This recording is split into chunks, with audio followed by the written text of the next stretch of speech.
पे बैठी बैठी पानी पी रही हो, हमें नहीं पूछा तुमने। मैंने कहा गलती हो गई साहब। अब उनको उसी भाषा में जवाब नहीं देना जैसा वो मुझे बोल रही थी।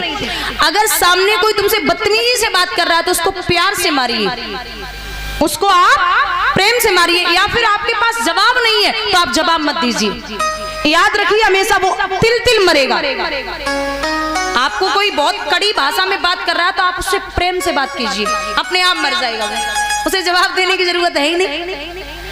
तो कहते हैं कि चाहे वो परिवार हो, चाहे वो बच्चे हो और चाहे वो घर का कोई भी सदस्य हो, इतना याद रखिए कि परिवार को जोड़ना बहुत बड़ी बात है। परिवार को जोड़े रखना। यहाँ हमारे बुजुर्ग ही बैठे हैं, तो आपने सब घर चलाया है, परिवार चलाया है। आपको मैं क्या बताऊंगी, बस इतना है कि जैसे झाड़ू है और झाड़ू बंधी रहे तब तक पूरे घर को साफ करेगी, और अगर झाड़ू को खोल दो तो किसी काम की नहीं है। अगर परिवार को चलाना है तो 5 चीजें याद रखिए। कौन कौन सी? ध्यान से सुनना, पराए घर जाओगी। दिमाग ठंडा, जेब गरम, जुबान नरम, आंखों में शर्म और दिल में रहम। समझ गए? दिमाग ठंडा, जेब गरम, जुबान नरम, आंखों में शर्म और दिल में रहम। आपके परिवार को कोई नहीं बिगाड़ सकता। बोलिए गोविंद भगवान की। अरे आजकल 10 साल के बच्चे को पूछ लो, बोले ठीक हो आप? बोलेगा नहीं नहीं बहुत चिंता है।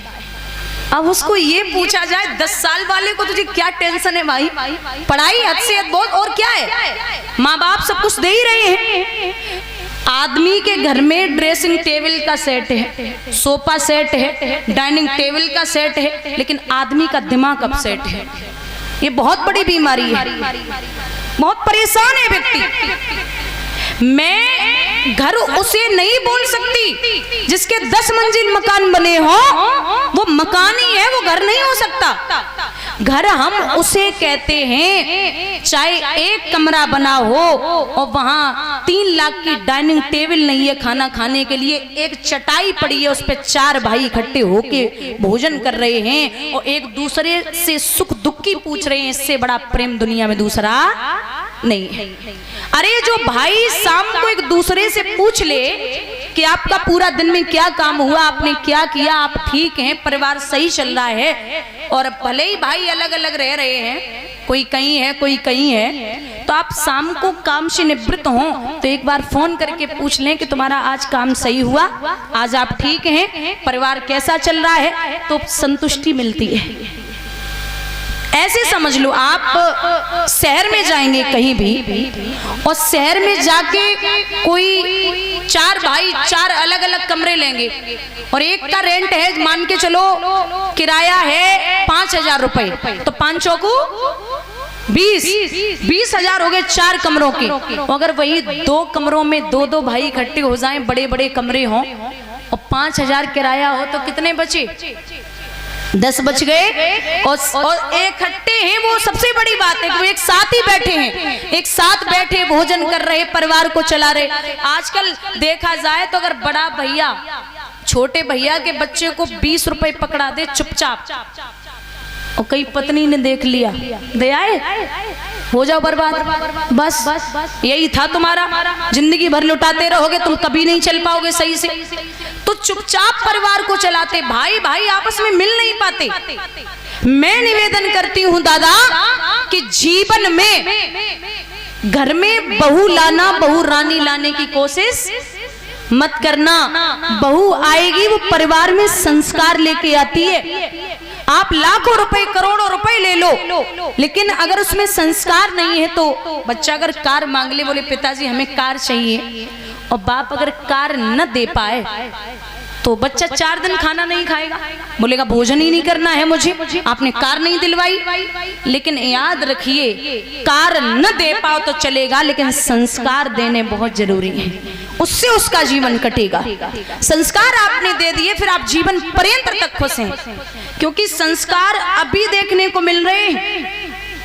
मैं देखती हूँ जब हम कोई भी बालक हो, छोटा हो, खींच के बोलता, दो भाई हो, माँ का हाथ पकड़ेंगे, बोलेंगे माँ मेरी है, दूसरा बोलेगा माँ मेरी है, फिर बोलेंगे माँ मेरी है, माँ मेरी हो। जब बड़े हो गए तो भाई चिल्ला के बोलते माँ तेरी है, माँ तेरी है। माँ अब कोई नहीं रखना चाहता, मुझे चाहिए भी नहीं, तुम्हें जो करना आप करिए, मुझे नहीं चाहिए। एक चीज बोलूं, माताएं जानती हैं, जब भी माँ अपने बेटे को लेगी तो कहाँ बिठाती है? कमर पे। ऐसे लेती है ना, कमर पे ही बिठाती है। और जब बाप लेगा तब कहाँ बिठाएगा? कंधे पे। तो माँ का इशारा होता है कि जहां तक मैं देख सकती हूँ वहां तक तू भी देखे। और जब बाप यहाँ बिठाता है तो कहता है कि मैं जहां तक नहीं देख सकता वहां तक तू देखे। बोलिए गोविंद भगवान की। आप परिवार को एकत्रित रखिए। अगर खूब धनवान है, अच्छा सब कुछ चल रहा है और आपके यहाँ कोई प्रेम से बोलने वाला नहीं है तो आपका वो धन किसी काम का नहीं है, वो घर किसी शमशान से कम नहीं है। लिखते हैं विद्वान, जन्म सब धोखे में बीत गयो, जन्म सब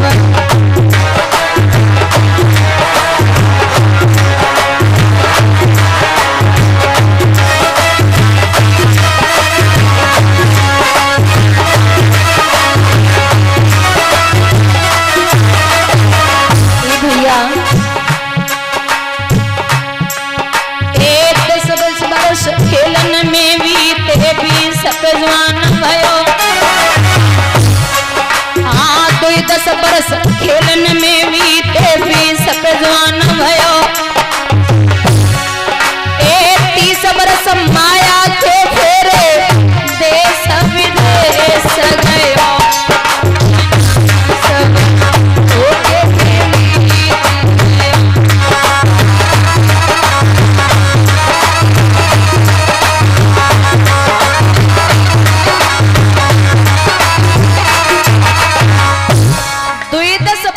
खेलन में बीते 20 जवान भयो और 30 बरस माया के फेरे देश विदेश गयो। खूब कमाया। अब जब शादी के योग्य हुए 30 बरस 40 के अंदर तेरो विवाह भयो। हाँ 30 बरस 40 के अंदर तेरो विवाह भयो। पढ़ के नारी के फंदा में तू अरे कोई भूल गयो। जन्म सब धोखे में बीत गयो।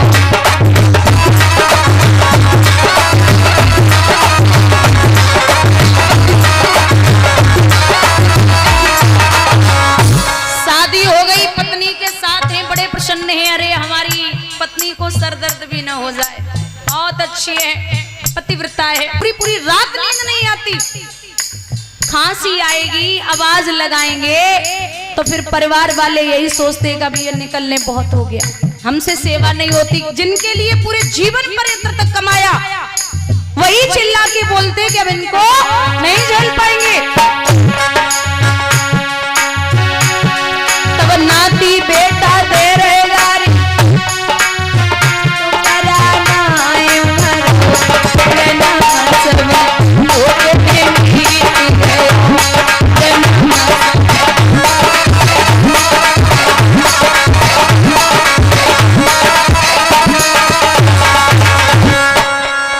ये हालत है। क्योंकि जब आए थे यहाँ मृत्युलोक में तो इंसान आता है तो इंसान के कितने पैर होते?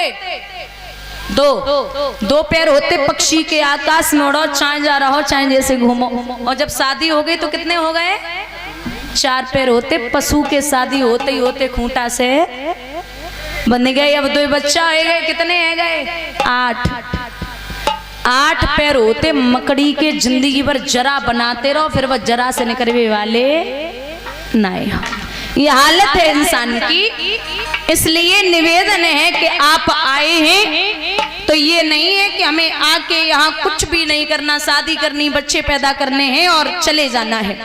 आए हैं तो इज्जत कमाइए, पैसा कमाइए, व्यवहार कमाइए, सत्संग करिए, सत्संग में बैठिए, भगवान का भजन करिए, सब कुछ करना है।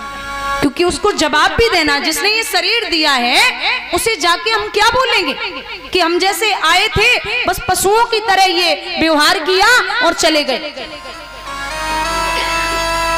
अच्छा करके जाइए। लोग तो आप कितना भी अच्छा करें, मान के चलो कोई भी कार्य हो रहा है, चाहे आज के जमाने में इंसान अच्छा कार्य करे या बुरा करे, बुरे में तो सपोर्ट कर भी देंगे, बोले अरे कर लो, अच्छे काम है ये तो, लेकिन अच्छाई करोगे, कुछ अच्छा करोगे तो अड़चन जरूर आएगी। कभी भी बुराई का कार्य हो जाए ना कहीं पे तो लोग हजार बातें करते, बुराई 100 कोस फैलती है। अगर बुराई 100 कोस न फैलती तो दूध बेचने वाला अच्छा काम करता है, घर घर जाता है, लोग पूछते भैया दूध में पानी तो नहीं मिलाया, बोलते नहीं मिलाया। लेकिन शराब बेचने वाला कभी घर घर नहीं जाता, लोग ठेके पे बैठ के पियत और पानी मिलाए और पियत है। आप कितने सुंदर हैं ये मायने नहीं रखता, आप बोलते कैसा है ये जरूर मायने रखता है। ये जिब्या है ना, ये रसना, जब जीभ में एक हड्डी ना हो, लेकिन इसमें इतनी ताकत होती है कि अच्छी अच्छी की हड्डियां तोड़वा सकती है। बहुत खतरनाक इंद्रिय है। कहते हैं कि किसी भी चीज की कीमत मायने नहीं रखती, अगर कीमत मायने रखती तो पायल हजारों रुपए की आती है लेकिन पैर में पहनी जाती है, और बिंदी 5 रुपए की आएगी लेकिन माथे पे लगाई जाएगी। आपसे कोई मीठा मीठा बोले और ये कहे अरे आप तो बड़े अच्छे हैं, आपके अलावा आपसे बात न कर लें तो हमें नींद नहीं आती, आप तो मेरी दुनिया के सबसे बेस्ट इंसान है, आपसे अच्छा कोई है ही नहीं। जो इतना मीठा बोल रहा है ना, वो ये मत समझना कि आपका मित्र है। मिठाई में अक्सर कीड़े पड़ जाते हैं, नमक में कभी कीड़े नहीं पड़े। जो आपकी बुराई आपके मुंह पे बोले उससे बड़ा मित्र आपका कोई दुनिया में नहीं है। बोलिए गोविंद भगवान की। और कल जो समय रहेगा कथा का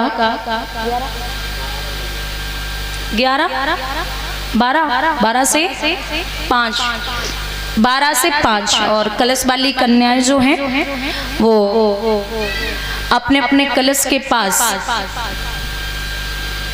एक दीपक रखेंगी, एक जो भी जिसका कलश हो, और शाम को आए, थोड़ी बहुत देर भजन कीर्तन जो भी है करना है, और सुबह 4 बजे न उठ पाए तो 5 बजे तो उठ ही लें, नहीं तो फिर 9 बजे आना। हाँ, गर्दन भी हिला दी। 5 बजे आना है पंडाल में, और कम से कम 1 घंटे तक भजन कीर्तन यहाँ करना है बैठ के। अरे 7 दिन है भाई, ये मौका फिर नहीं मिलता, इतना तो कर ही लो। उठ के आराम से थोड़ा 5 बजे तो सुबह हो जाएगी, 5 बजे सवेरा हो जाता है, इतना कर लो। तो सभी इतना ध्यान रखें। और कल कथा का समय बताई दिया 12 से 5। आइए एक भजन बोलते हैं, उसके बाद में आरती।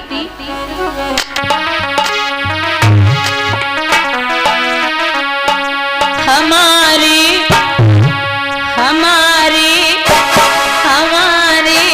दो ही रिश्तेदार, हमारे दो ही रिश्तेदार, तालियों का साथ देते हुए, दो ही रिश्तेदार हमारे दो ही रिश्तेदार हमारे। श्री राधे।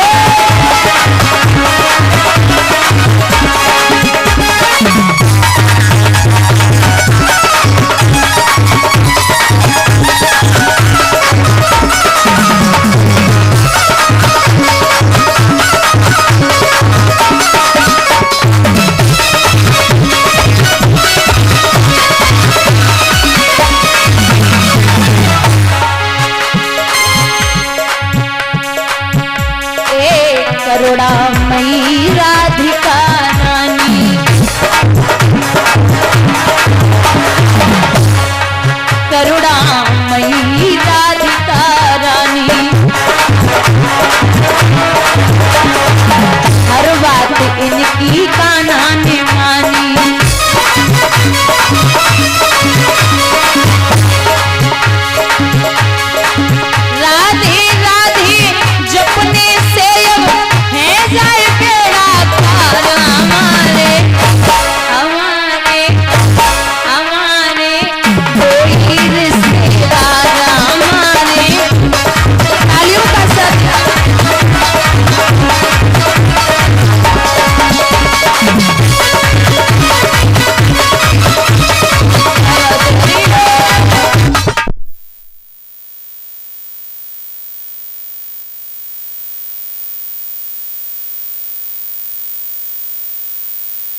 कोई चिंता